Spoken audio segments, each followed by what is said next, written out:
Karbon monoksit zehirlenmesi, hidrokarbon yanması sonucu ortaya çıkan kokusuz, renksiz, tatsız, rahatsız edici olmayan bir gazdır.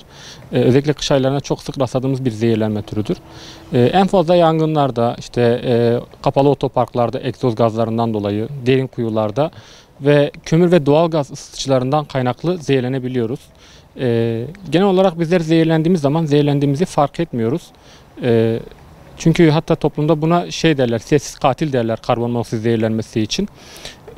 Çünkü kana oksijenden 280 kat daha hızlı bir şekilde karıştığı için insanı zehirliyor. Ancak insanlar zehirlendiğinin farkına varmıyorlar.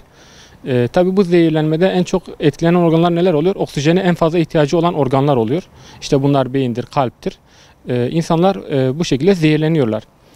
Zehirlendikten sonra da bazı belirtiler ortaya çıkıyor. İşte bunların İnsanlar bilirlerse en azından karbon monoksitten zehirlendiğini bilir ve ölüm oranı veya da maruziyet oranı daha da azalır.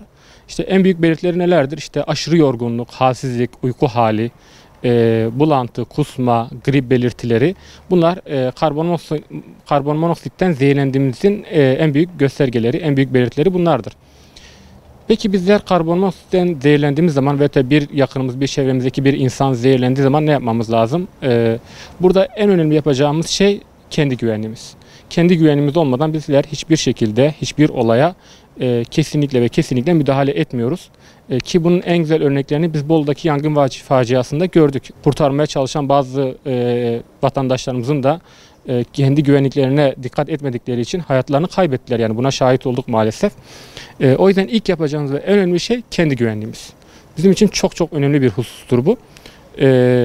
Peki kendi güvenimizi aldık. Ondan sonra ne yapabiliriz? Eğer örneğin bir evde şu an bir yangın var. Yapacağımız ilk şey hastayı veyahut da dumana maruz kalan kişiyi oradan hızlı bir şekilde çıkartmamız lazım.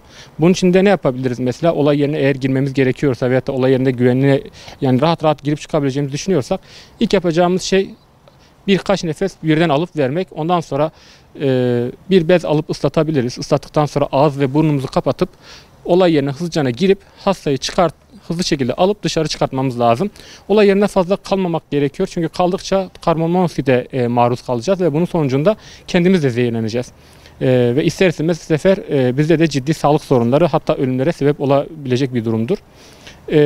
Bunun dışında işte gaz maskelerini kullanabiliriz. Veyahut da olay yerine girdiğimiz zaman hızlıca pencereleri açıp içerinin havalanmasını sağlayabiliriz. Artık o an yapmamız gereken ne tür önlemler varsa bunları yapmamız gerekiyor. Hastayı olay yerinden çıkardıktan sonra yapacağımız ilk şey hastanın rahat edeceği rahat nefes alabileceği bir pozisyona getirmemiz lazım. Sıkan giysileri varsa gevşetmemiz lazım. Nefes alışverişini kontrol etmemiz lazım.